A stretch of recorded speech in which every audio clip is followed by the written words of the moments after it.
قام الولد بيفتح الباب، تفاجأ بوجود رجل قدامه. الرجال اللي كان قدامه منفعل، فتح الباب بقوة، ما سلم على الولد، راح متجه تجاه الشايب هذا ويصارخ عليه ويقول له. الرجال بسرعة راح متجه للشايب، قال له يا أخي اتق الله، سلم الفلوس اللي أنا أطلبك إياهن، ترى أعطيتك مهلة أكثر من اللازم. كان معصب بالحيل. انضاق صدى الولد بالحيل على الموقف اللي صار له قدام أبوه. راح لما الرجال قال له يا عم كم على أبوي من الديون، كم عليه دين؟ قال له هالرجال وهو معصب أكثر من 90,000 ريال، ومن مبطي وأنا أطلبهن إياه ولا أعطاني إياهن إلى الحين. اتجه الولد بسرعة لغرفته، جاب الولد 27,000 ريال، جميع ما جمعه اليوم عرسه، وأعطاهن الرجال، قال هذا دفعه والباقي إن شاء الله بعطيك إياه وأبشر بالخير. طبعا انصدم أبو من الموقف اللي سواه الولد، وبكى بكاء شديد، وطلب من الرجال انه يرجع المبلغ كامل لولده.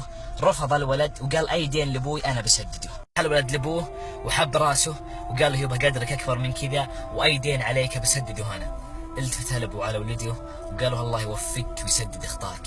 باليوم اللي بعده، بعد ما كان الولد بالعمل، جاءه احد اصدقائه اللي من زمان ما شافه وسلم عليه وجلس عنده، قال ابيك بموضوع.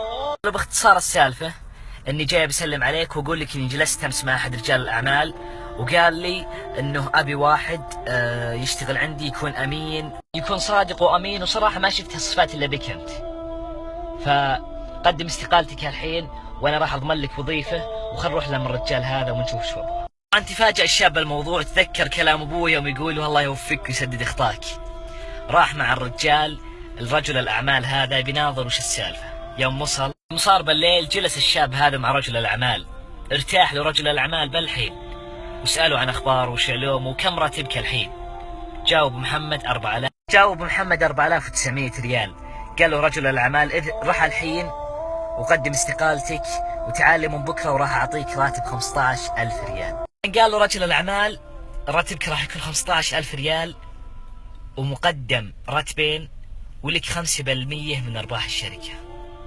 تفاجأ الشاب من هالموقف وعجز لا يمسك نفسه، بكى بكاء شديد وهو يردد أبشر بالخير يا أبوي، أبشر بالخير يا أبوي.